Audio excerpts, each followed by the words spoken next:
The NFL season is finally here, and I'll tell you why I will never, ever take for granted again not being considered the worst team in the league. I'll explain all of that stuff and more here on Locked On Jaguars. You are Locked On Jags, your daily Jacksonville Jaguars podcast. Part of the Locked On Podcast Network, your team every day.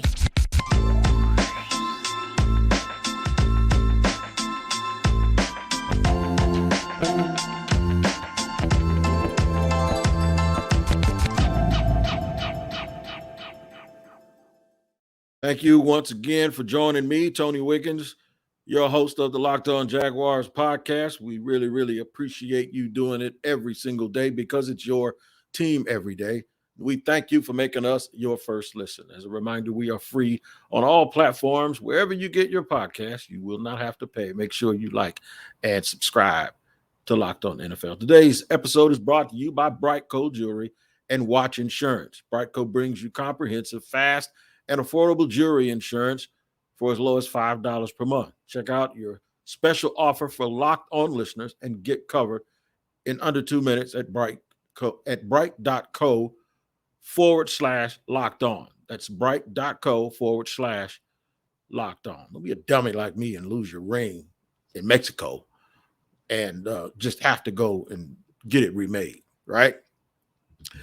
All right, so we're here today on Locked On Jaguars. We are 24 hours away from kickoff, probably 72 hours away, something like that, from watching your Jaguars play. Maybe, did I get that right? 72, maybe 98. But in any event, we're close.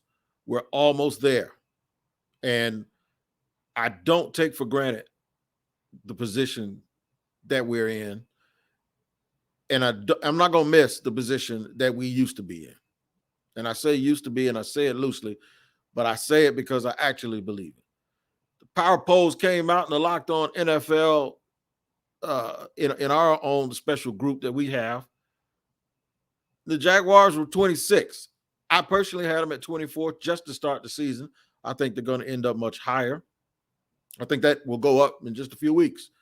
The Jaguars will be somewhere on the upper half of the 32 teams.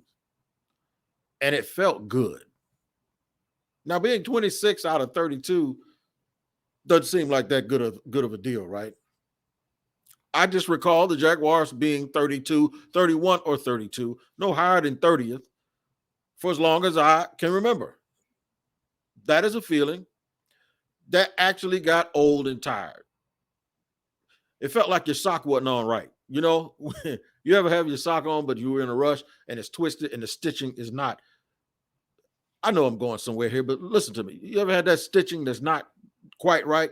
You ever bought some cheap socks from somewhere because you needed a pair real quick and they were like $1 and you realize why they were like $1 because they got that knot in the stitching? Like you don't notice it at first.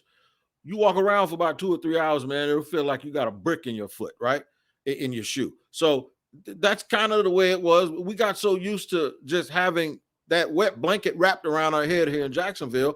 We just kind of got used to being at the bottom of all of those lists, at the very, very bottom. We were the little engine that could, right? We bowled up at everybody and stuck our chests out like we were just going to fight. Listen, for the last few years, we have really had a Napoleon complex.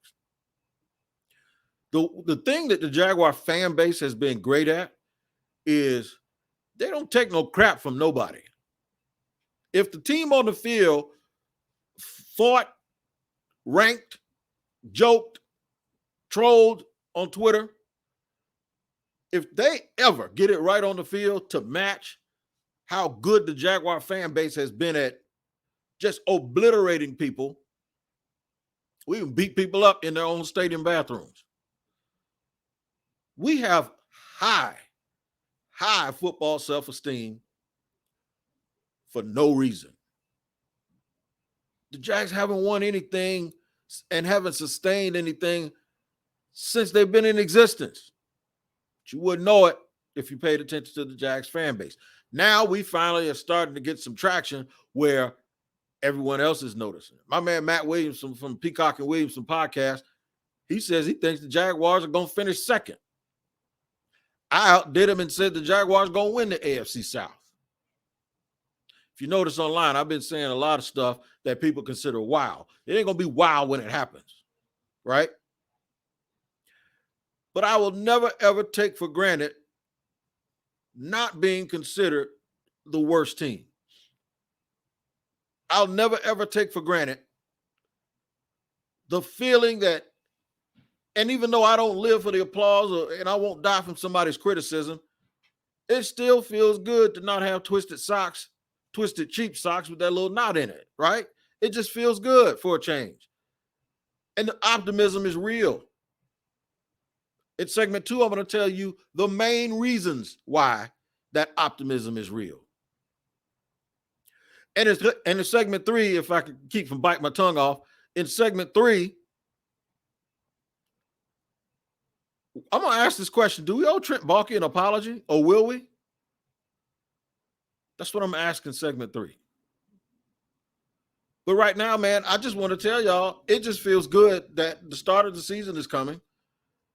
And while there are some people that go, still the Jaguars, man, I don't know. We gotta kind of wait and see. I'm not mad at those folks. I would never be angry at someone that actually has common sense, because in the past, you've had so much disappointment and so many letdowns. I don't mind somebody saying, I just got to wait and see, because that means that, you can't keep just investing into something that ain't going to give you no return. I get it, man. And you've been let down so many times by this team. But for the most part, the enthusiasm that you see every year at this time, because folks' enthusiasm is usually, and their optimism is usually tied to hope and attached to what they want to happen. It's actually tangible and real. It actually feels like it has weight on it. And it's not because everyone else is acknowledging that that's what it is. It's because it's rooted in the right stuff. People that want to get it right on the field, do the right thing on the field, be accountable, work hard. And one thing I used to say about the Jaguars is, take the first 5 guys. And I got this from dog food when my rest in peace, Lexi, my baby, when she was here. And I was trying to figure out the dog food when she was a puppy. And a veterinarian told me, look at the first 5 ingredients and make sure they're real on the back of the box. So I always used to look at the first 5 players from the team. And I'd say, this is going to show us how we stack up. Let's just take the Chargers, for example. If the Chargers walked around the corner, the first 5 guys you see, if they were in order of how good of a player they are, you'd see Derwin James, you'd see Joey Bosa, Austin Eckler, Justin Herbert, and one other player, probably the wide receiver Keenan Allen. And you look at them and you go, damn, that's formidable. And in the past, we had guys like Nick Foles and Uncle Rico, Gardner Minshew, undrafted running back James Robinson. And during the draft, I said one of the things that I know the Jaguars need is they need award daddies. They need dudes when they come around that corner, you feel good about those first 5 dudes who get off the bus. It's Trevor Lawrence now. It's Josh Allen. It's Travon Walker. Probably Travis Etienne. It's Foye Oluokun. Or whoever you want to put in that mix. And you start feeling real good about those war daddies that get off that bus or that turn that corner for Jacksonville. So it's real and it's rooted in something good. I'm going to tell you what the key ingredients are. And it has everything to do with the quarterback and the coach. Because to me, from this point forward, they are going to be one and the same. They're going to be tied at the proverbial hip. And nothing that they do will separate one from the other. It's going to be all about them. It's going to be all about them getting it done together. Because trust me, when you mention one, you're going to mention the other for at least the foreseeable future. So we're going to discuss all of those things here today on Locked On Jaguars. Segment 2 is coming right at you in just a second. After I tell you guys about BriteCo, man, listen to me. I was dumb enough to get in the ocean on a trip to Mexico, and I had a ring that doesn't fit super, super tight on my finger. It was a very special made ring, a fraternity ring that I earned. I lost it, and I could not get it back. I replaced it, but I had to pay for it. You don't have to do that. That's the lesson. You don't want to be that guy, and you don't certainly want it splattered all over the internet or people letting everybody know that you lost your ring. The guys at BriteCo Jewelry Insurance will make sure you get a replacement for the full value of that ring, no matter if it's lost, stolen. You can just figure out what happened to it. Go to Brite/./co. That's a / Locked On. It's the fastest, easiest, and cheapest way to cover your butt with the best jewelry insurance in the business. All right. So that's Brite/./co.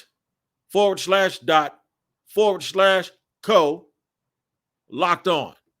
You get it in minutes. And I'll give you this in a minute.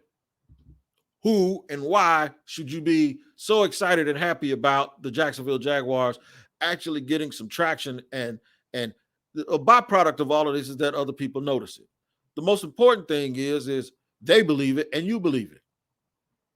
And I think that resonates with people. And the reason why so many people are optimistic for not just the reasons of being happy and giddy that the season is going to start. And it's not rooted in hope. It's actually rooted in, yes, we can. Why not us right now? And the reason why is the same reason that the team, I believe, exudes confidence. It's the reason why it permeates through the fan base. And that's because of leadership, and leadership in the form of a head coach in Doug Pederson that has won a Super Bowl and that came in here and he acted like an adult. He also that has a calming presence about him. I think it was Dilla posted a picture of him today and said alpha. That's exactly what he is. But he's not an alpha with this complex that he has to stick his chest out and tell everybody how great he is. We know somebody who did that about a year ago, right? And it turns out that he wasn't great. Doug Pederson has the calmness and the confidence, in my opinion, of a guy that's like a 27-degree taekwondo dude. He never fights. He never yells. He never threatens. Walk up on him and see what happens. That's the confidence that he has. There's a quiet confidence that comes out of him, and it transfers right to the other half of what I believe are the most important things for the Jaguars, Trevor Lawrence. He talks about Trevor and says he works hard. I think he told Brett Favre just yesterday in an interview, he works hard. Nothing bothers him. And that's the kind of mental toughness that you really need when you're the leader of an NFL franchise. The Jaguars have been looking for an identity and a face for so long. And they tried to paint different people into that space and that place and that face, and it just doesn't work. It's working now. Doug Pederson and Trevor Lawrence are going to be tied at the hip. When one goes, the other one's going to go. And I don't mean physically. I mean in our minds and in our hearts. That's a hell of a duo, in my opinion, to have as your face. It's a hell of a duo to be holding the pen that's going to draw your identity. Because they're rooted in hard work, they're rooted in confidence, they're rooted in self-awareness, self-assurance. They're very, very, I think Doug, deep down inside, he won't, I don't think he's the type of guy to say it. I ain't going to say what he will or won't say. But I think Doug has this feeling, at least this is what resonates with me. I can dial it up now. Remember Spurrier? Or I can call some ball plays, right? I think Doug feels like I can dial it up with anybody. And why would he feel that way? Because he dialed it up at a clip that gave him over 40 points in the Super Bowl against the greatest coach of all time. That's one thing. Played this game. He coached under maybe the second best coach of our generation in Andy Reid. And I believe that he has that feeling on the inside. I can dial it up. If you dial it up for Nick Foles, imagine what he can do for Trevor Lawrence.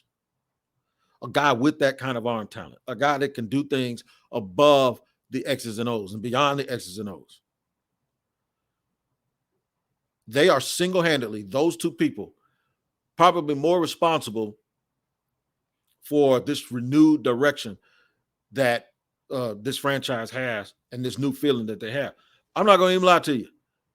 If you'd told me last year, if you'd asked me to gauge where this franchise would be based on where they had been and then where we just immediately came from last year with all that foolishness going on, if you'd have asked me, where would we be?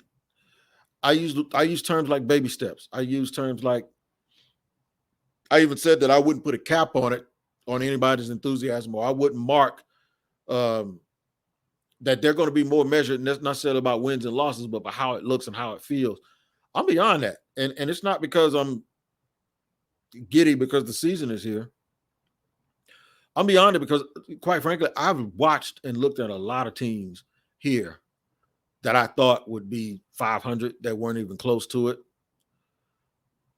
And I've seen a pretty good few teams come in here and practice against the Jaguars.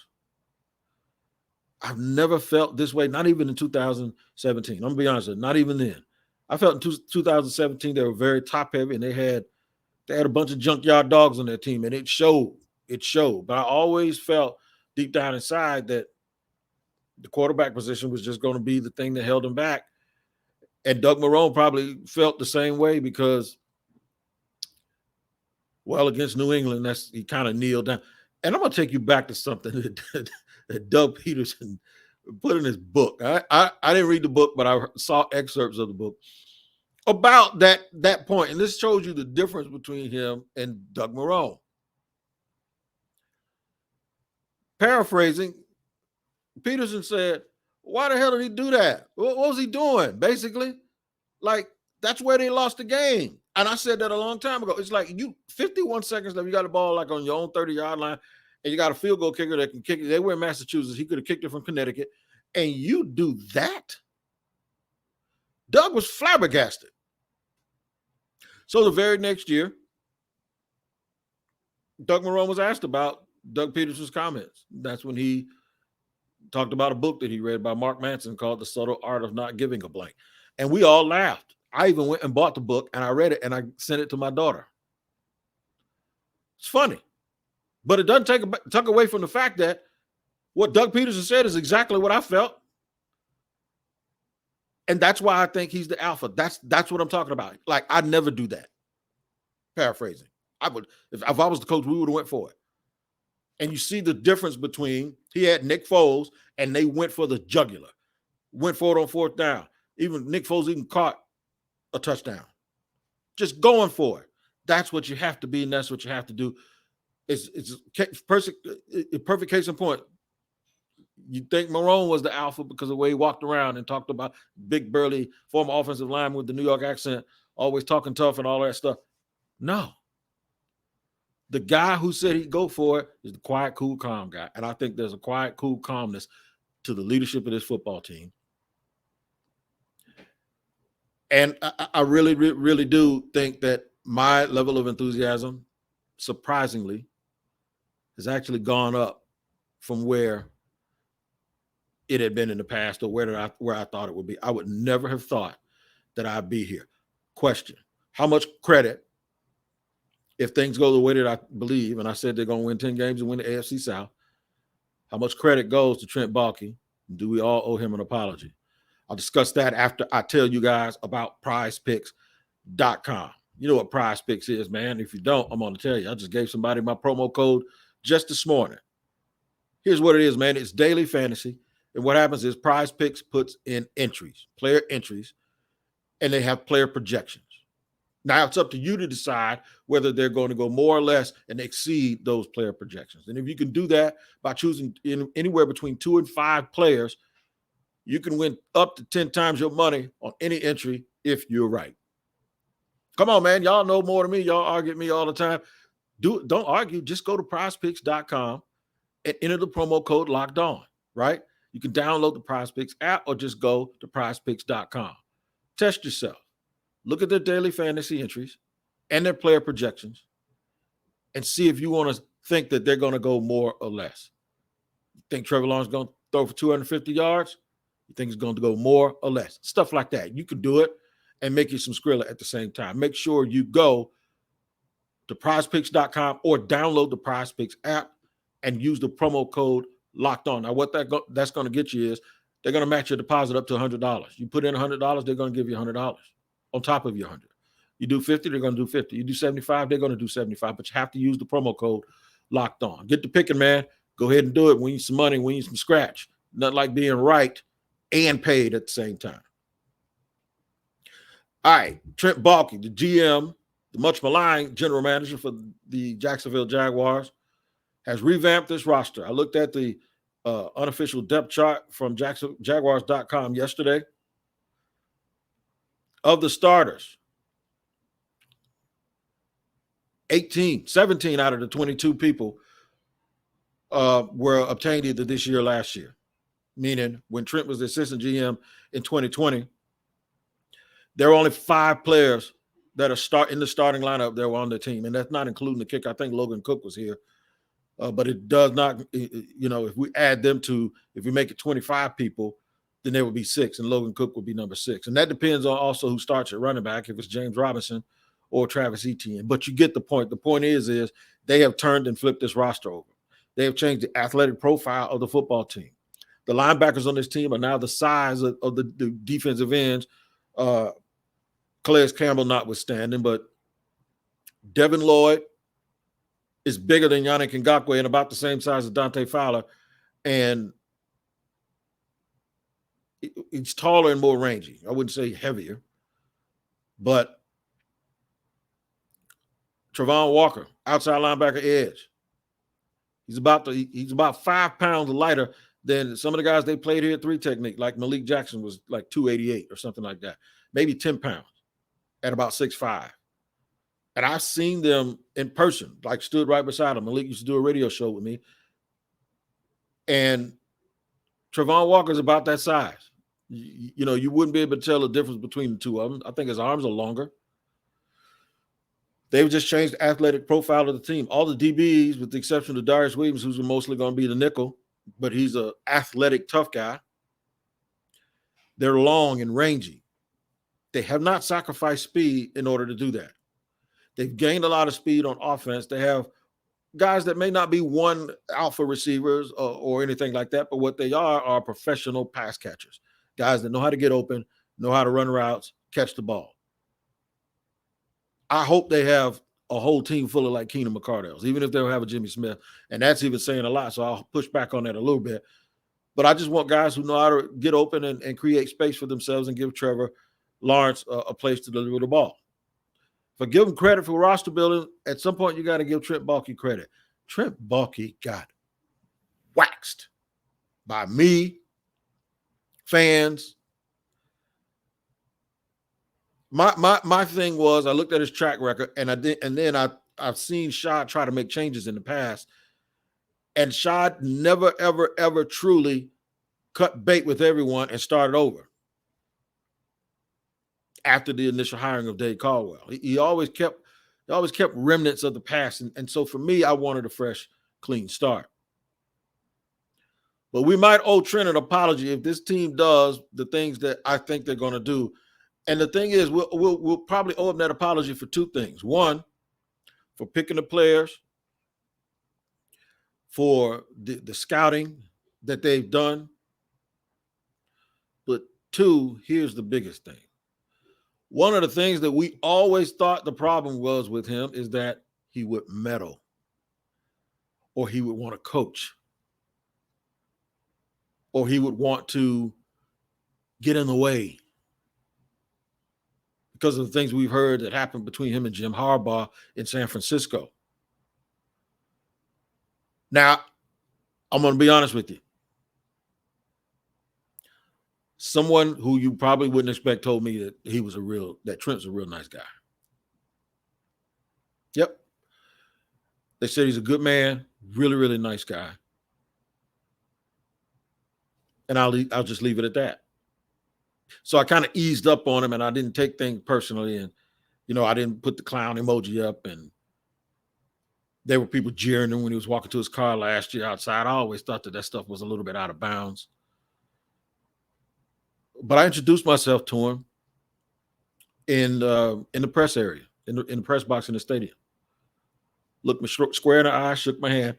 Probably has heard or read something or seen something that I said about him. But I did the same thing with the prior GM, Dave Caldwell, which is why we became friends, because I firmly believe that this ain't personal. This is just my opinion. But I also like to treat people like human beings and treat them decently. Just because I don't think they do a good job at what they do doesn't mean that I got to be mean to them and hate them, right? Or be rude. And I think when the time comes, if all things are said and done, that if the fan base is happy with the product on the field and the team looks like they're on their way up and there's no turning back to going back to being in football purgatory, I'll be the first one to come on Locked On Jaguars and do a Trent Baalke episode and say, I apologize. You were right. But kudos to him that in the face of adversity and in the face of pressure and in the face of really fans not really liking him and people around the league, why they got Trent Baalke as the GM, kudos to him for putting his head down and getting the job done. Kudos to him. Guys get second chances all the time. I thought Rick Spielman was horrible in Miami, and then Rick Spielman goes to Minnesota and does what I thought was a pretty good job. Yeah, I did. I thought he was a terrible GM, and then all of a sudden he goes and he looks like a really good GM and did a pretty good job of building that team. I think Trent Baalke might be someone at some point, and I almost bit my tongue again, but at some point we're all going to look back and say, you know what, we were a little hard on Trent. And I saw pictures of Trent at one of the bars on the beach chilling and taking pictures with people, and it's just like it has an opportunity and a chance to be a masterclass on why you don't fold under pressure and why you keep your head down and you do your job and not take things personal and have very, very tough skin. So we may be on our way to all telling Trent Baalke, thank you. Thank you for doing your job, and thank you for not listening to all of us when we were whooping on you and beating up on you in the media. I tell you what, we've been doing our job here at the Locked On Podcast Network, man. I've been doing so many podcasts. I think I do them in my sleep. My wife heard me say something about your team every day in the sleep and thanking people for their first listen while I was actually asleep. But your second listen should go towards checking out the Ultimate Pro Football Preview of 2022. It's an 8-episode extravaganza to get you ready for the NFL season. The local team experts of Locked On Podcast Network, plus a betting angle from Lee Sterling of Locked On Bets, all combining into one ultimate NFL preview. Search for Ultimate Pro Football Preview 2022 on your Odyssey app, YouTube, or wherever you get your podcasts. Those dudes tried to jump on me, man. The Colts guys were all right, but Tyler Rowland with the Locked On Titans and John Hickman was missing from the Texans, but Cody was there. I told a joke about his headboard, and people didn't get it because I actually talked about his headboard on a crossover last week. So people wondering, how the hell do I know about the headboard in his bedroom? So it was funny. But anyway, they tried to gang up on me down there, man. And especially after Matt Williamson made his prediction about the Jaguars. Y'all got to check that out. I see all those haters out there. When the Jaguars start rolling and stomping on people and running up and down the field, and you hear Duval in your sleep, you guys will get the point that this thing is for real. All right, so recapping what we talked about, we discussed how the Jaguars are no longer the purgatory team of the NFL and how it actually feels kind of good not being considered that. Why they weren't that, and that's because of the leadership of Doug Pederson and Trevor Lawrence, the duo of quarterback and coach. And maybe that apology, there's an apology on the horizon at some point if this team is as good as I think they are for Trent Baalke. We will not be able to escape doing that, and we're all about accountability. We're also all about you guys taking care of each other and making sure you tune in tomorrow to another episode of Locked On Jaguars. Until then, I'm your man, Tony Wiggins. Thank you for making us your first listen.